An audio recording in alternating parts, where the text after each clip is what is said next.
Bismillahirrahmanirrahim. Assalamualaikum warahmatullahi wabarakatuh.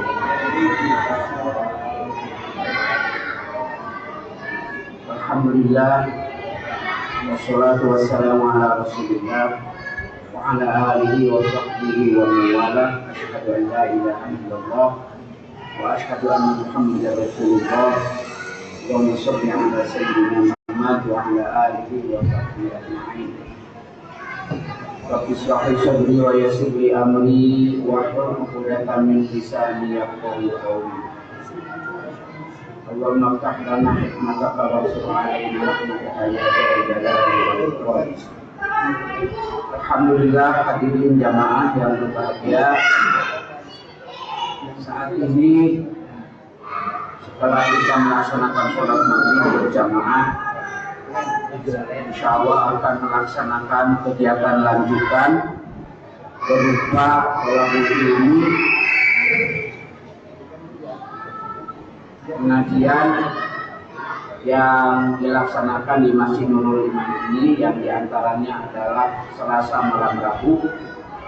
Dari sekian kegiatan pengajian di Masjid Nurul Iman ini, dan diantara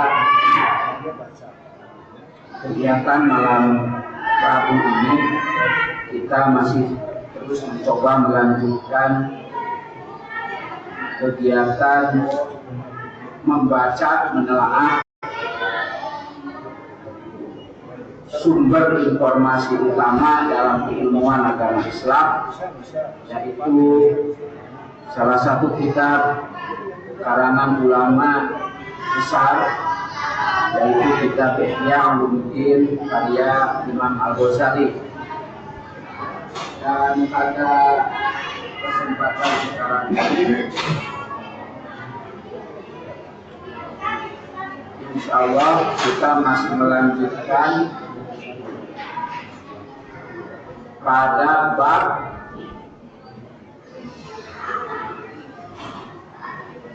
pilar-pilar akidah Islam, masih di sekitar itu. Setelah kita membahas tentang sifat, af'al dan lain-lain. Nah, sekarang kita masuk pada pilar yang keempat, ar-ruknu ar-rabi'u, pilar yang keempat dalam akidah Islam, pada pandangan akidah Ahlus Sunnah. Pilar yang keempat adalah apa yang disebut dengan as-sam'iyat. As-sam'iyat bukan nama, bukan dan teknologi diganggu bukan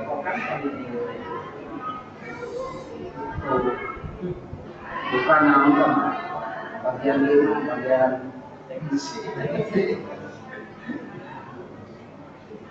Dia pengintegrasi.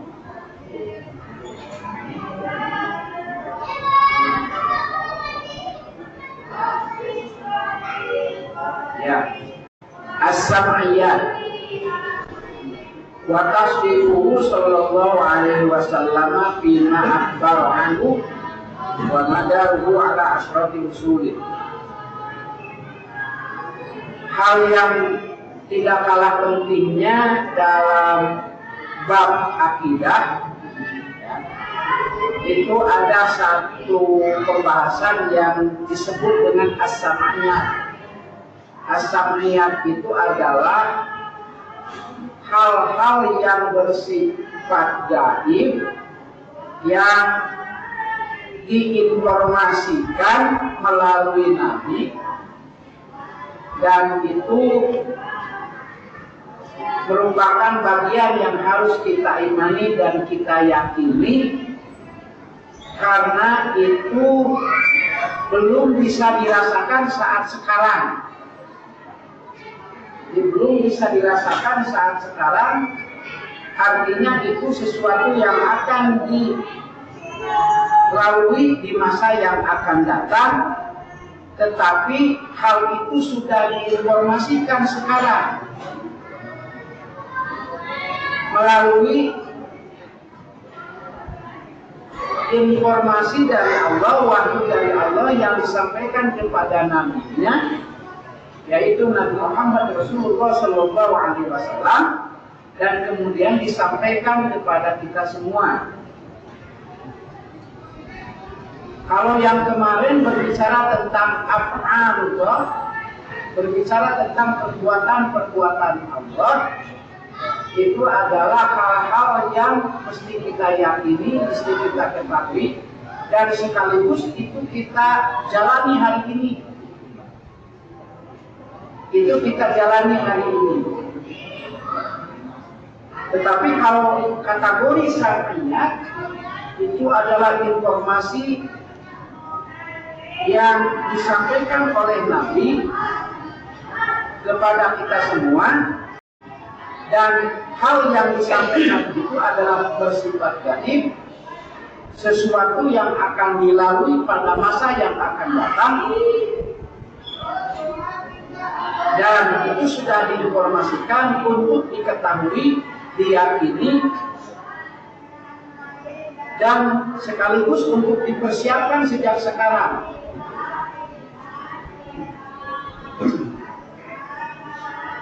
Ya, itu kategori samiyah. Kalau secara harfiah samiyah teh anu kuping gitu Pak, anu kuping. Samiyah. Muka ini. Muka kuping. Nah, akan dibahas tentang samiyah juga tentang hal yang segala yang diinformasikan oleh Nabi, ya, dan itu akan dibahas pada 10 pokok bahasan. Yang pertama adalah al-hasyru wan nasyru. Yang pertama yang harus kita yakini, kita ketahui dari kelompok samiyat itu adalah hasyar dan nasyar. Sanes nasar bukan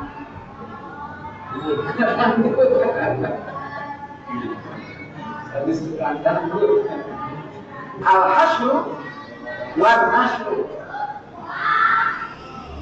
dikumpulkan bahasa terjemahan harfiah apa? Dikumpulkan sekarang disebarkan. Dikumpulkan dalam arti begini, al-hasyru itu adalah manusia setelah selesai di alam dunia yang ditutup dengan episode kiamat. Ayo nama kan masih kan yang nuntut kan? Bukan. Ayo nama masih kan yang nuntut ngalih ke alam kubur, ngalih ke alam barzakh. Alam kubur sareng alam barzakh teh nembe masih kene pintu akhirat. Nah, masih kena masing-masing dari nama, masing-masing ya di alam barzakh masing-masing.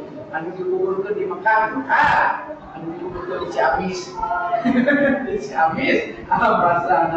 Anu dikuburkan di sorean, di Pangandaran, masing-masing dikuburkan.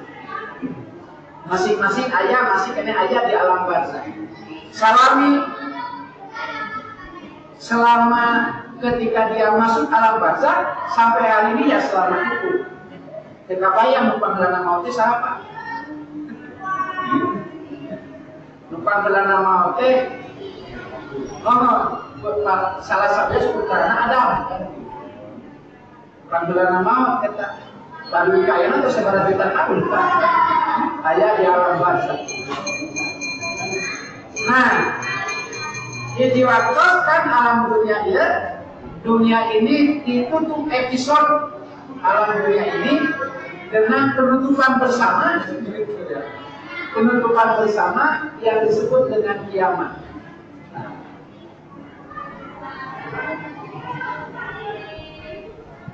Dan kiamat itu nanti malah menjadi satu bagian juga sebenarnya. Tapi pada bab ini adalah hasyr dan nasyr. Maka setelah kiamat, semua manusia dalam kategori ini mati, masuk ke alam barzakh, ke alam kubur, dan setelah itu manusia akan dibangkitkan, dihidupkan kembali, dan ketika dihidupkan kembali, nah dikumpulkan sadayana. Kita disebut di alam mahsyar, tempat perkumpulan. Kabayang ya tadi mana pas alam satunya dimiliki Adam membikin kiamat, yang dikumpulkan sadayana jadinya eta hasyar perkumpulan.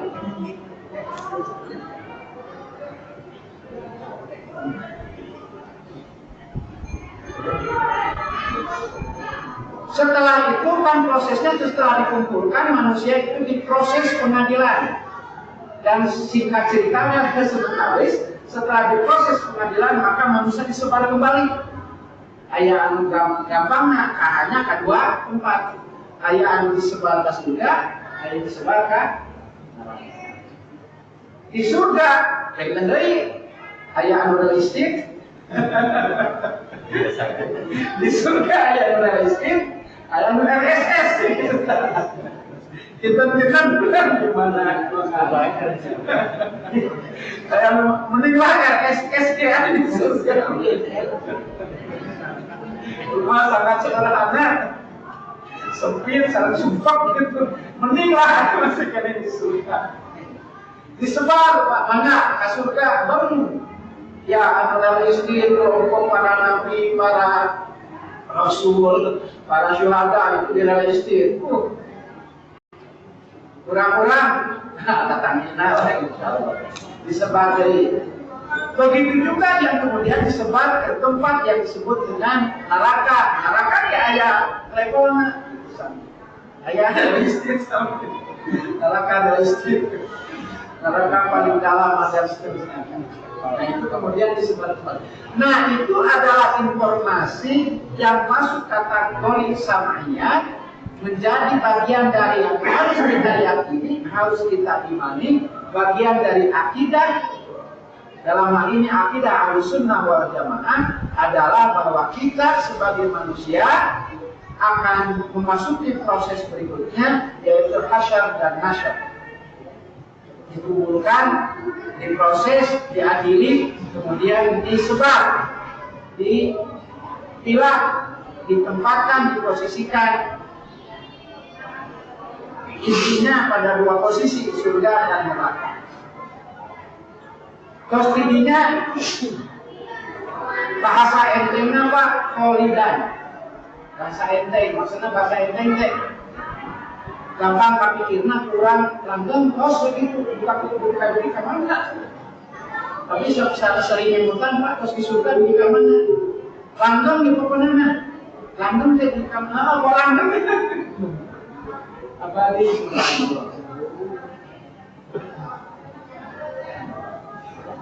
Nah, kecuali yang masuk neraka, ada kala di neraka di dua kategori, ada yang kemudian dijahit kembali, ada yang kemudian mati. Itu hadirin yang pertama, pokok yang pertama yang masuk kategori as-sam'iyah, sesuatu yang sifatnya gaib. Gaib dalam arti Pak itu badai demi badai. Jadi hasyar dan nasyar itu badai akan kita lalui bersama.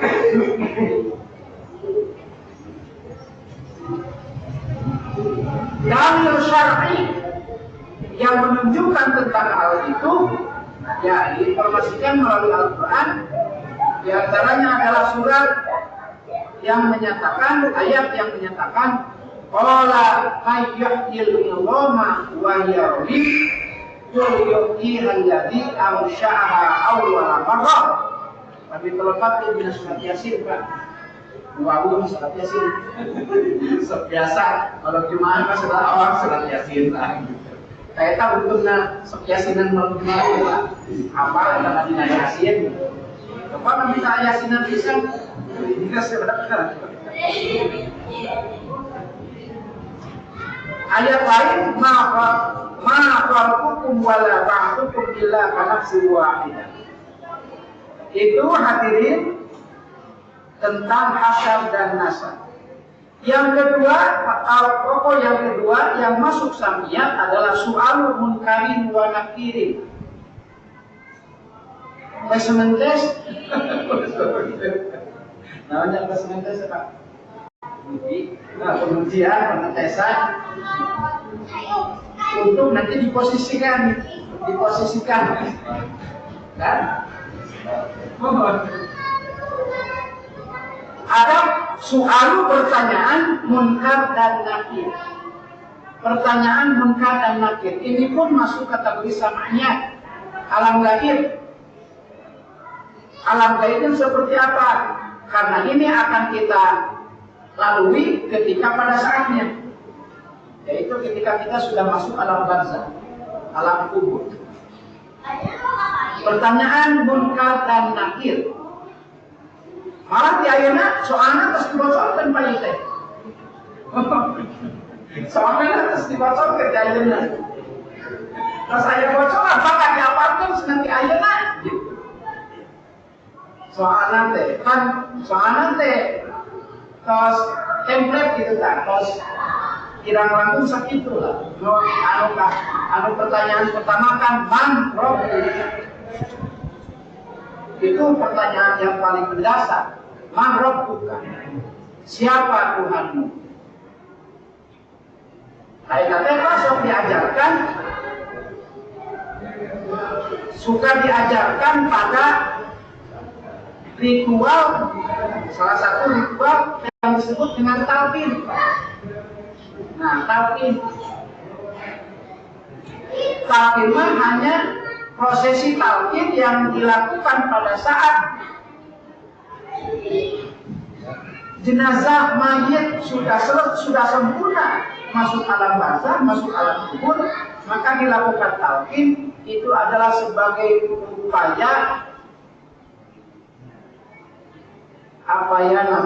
menguatkan, mengingatkan. Tapi kata ikhtilaf Pak, ikhtilaf teh aya anu kabeh pamaneukeun geus maot teh katanya kumaha cenah. Nuhun Pak, lahiriana maot teh. Lahirian teh kasat mata urang, alam syahada urang, alam dunia urang anjeunna teh maot. Tapi ketika geus masuk alam barzakh masih alam lain, masuk di bahasa umum dimensi lain gitu kan. Masuk dimensi lain, masuk alam lain, itu sudah masuk alam lain dan dia hidup kembali di alam lain itu, di masa dimensi lain itu. Dan sebagian berpendapat ini sudah tidak ada komunikasi antara kita dengan mereka, tapi sebagian berpendapat tetap ada komunikasi. Yang itu komunikasi itu adalah ketika yang ada di alam barzakh itu tetap dapat mendengar apa yang ada di sekitarnya. Malah kalau Nabi sendiri itu mempunyai posisi tersendiri, dapat mendengar apa yang segala terjadi di alam kubur, di alam barzakh. Hari kurang pada Nabi mah malah kalau dalam suatu cerita, suatu hadis disampaikan Nabi melewati suatu kuburan, dan terdengar di kuburan itu sedang ada penyiksaan. Disampaikan kepada sahabat. Sahabat penasaran naros. Kunaon eta? Bahasa Sunda mungkin bahasa dari itu. Kunaon eta wahai Nabi? Naon disiksa di alam kubur yang diantawisna eta teh gagabah papan. Gagabah papannya.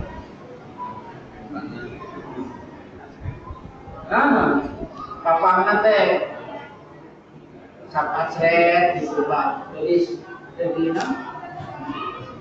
tersian. Soalnya dari teh cik. Sedikit.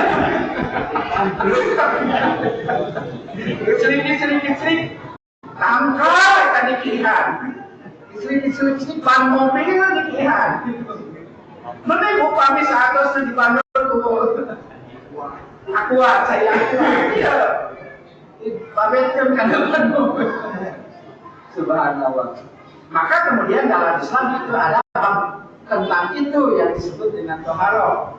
Nah, itu salah satunya tidak melakukan syariat toharoh, maka sejak ada di alam barzah itu sudah ada sanksi. Tapi dalam hal ini yang menjadi akidah samiyatnya bagi kita adalah menjadi keyakinan, menjadi kepastian, menjadi keimanan bahwa ketika kita masuk alam barzah sejak awal sudah dibagiakan dengan pertanyaan dari munkar dan nakir.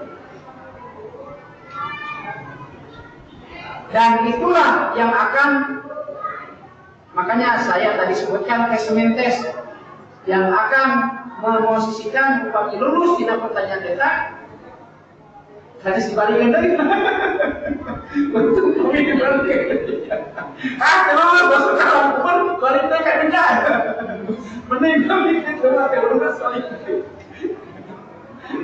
Tapi yang menjadi ini resiko adalah ditempatkan pada tempat yang tidak nyaman lah. Dalam bahasa umumnya tempat yang tidak nyaman apabila tidak lulus, dan apabila lulus diposisikan pada tempat yang nyaman. Makanya sering ada doa bagi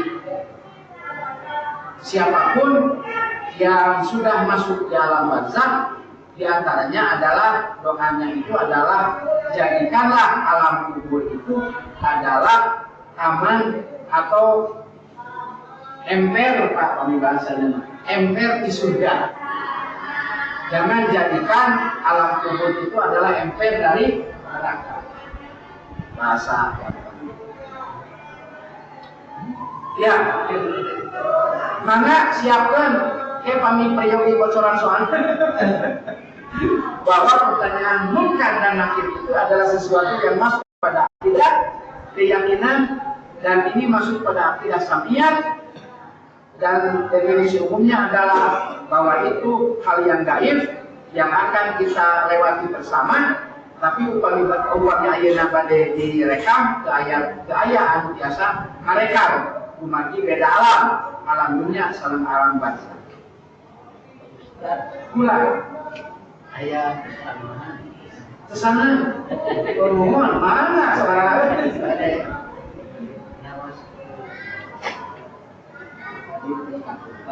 alam kubur gitu ya.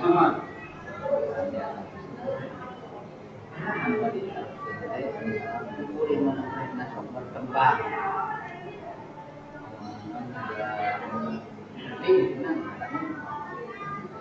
Bahwa semua orang itu atau semua manusia itu kadang-kadang nanti akan diatur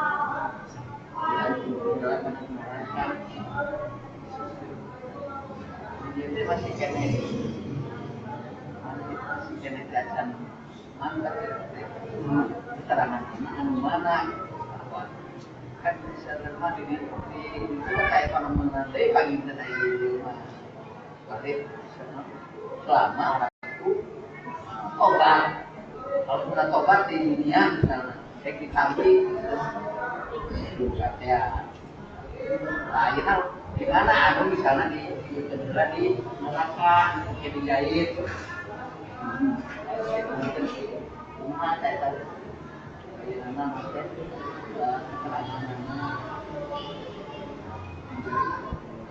kita sakit itu lagi menerangkan begitu.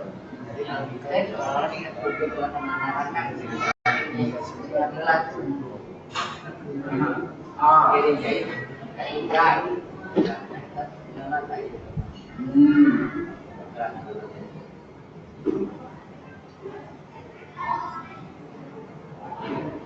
Ya, menyusul mungkin informasi tadi bahwa salah satu proses dari hasyar dan nasar dan kemudian dari proses munkar nakir dan selanjutnya itu adalah bahwa kita manusia secara khusus akan diponis satu ada yang akan masuk surga, satu yang akan masuk neraka. Sebagian masuk surga, sebagian masuk neraka. Bagi yang masuk surga terus ditambah intinya mau balik dari mau ayah keluar dari terus masuk surga mau ayah keluar dari. Dia masih yang penasaran bahwa bagi yang mereka yang divonis masuk neraka itu akan ada kesempatan bisa keluar, jadi tidak putus harapan, masih ada harapan bisa keluar dari api neraka. Beda dengan masuk surga. Keterangannya dari mana? Ada satu pernyataan dari Nabi, yukhraju minan nar man kana fi qalbihi mithqala dzarratin minal iman. Itu salah satu hadis. Artinya akan dikeluarkan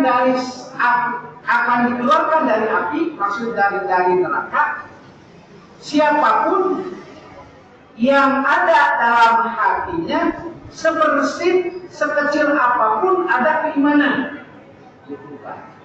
Itu hadis itu menjadi dasar atas kepastian bahwa siapa yang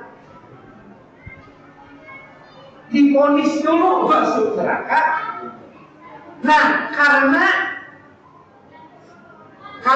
kalau melihat proses awalnya, kan kita itu adalah akan melalui satu tahap yang disebut dengan mizan. Mizan itu penimbangan amal. Keterangan Al-Qur'annya,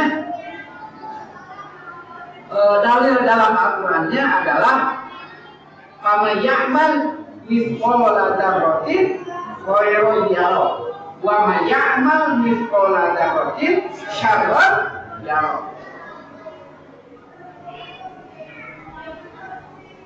Pada mizan itu semua yang kita kasarkan di alam dunia, termasuk yang kita iktisabkan. Ini kan kamar kita Pak. Yo saudara ulang. Bahwa Allah ngadamel segala rupa di alam semesta ini. Hubungan kalau ulang salah manusia, eta jantan kasar atau nabi jantan iktisab. Ari kasar pada melarang anu sae, ari iktisab kapaksa urang ngadamel anu teu sae. Damelan anu sae gaduh beunteun, damelan anu teu sae gaduh beunteun. Sadayana direkap. Hasil rekapanana sadayana dihitung, ditemongkeun, ditembrakeun ka urang sadayana nyaeta dina waktos mizan. Amal hade direkap sakieu,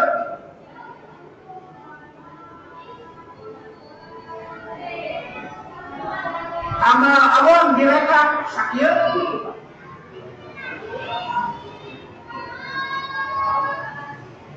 Ketika amal hade, kasab amal hade itu adalah timbangannya lebih berat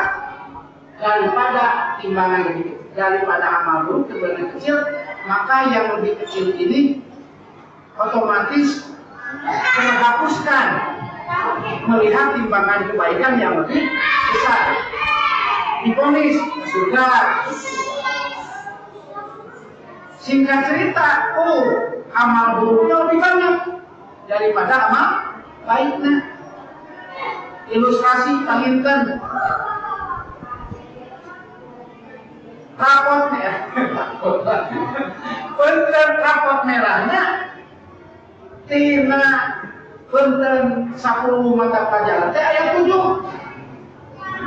kali 5 35 anu tilu 8 kali tilu kan 27 seueur keneh Sekene anu berpagapan gitulah. Sekene nu beuleuh di pemajang deui teh.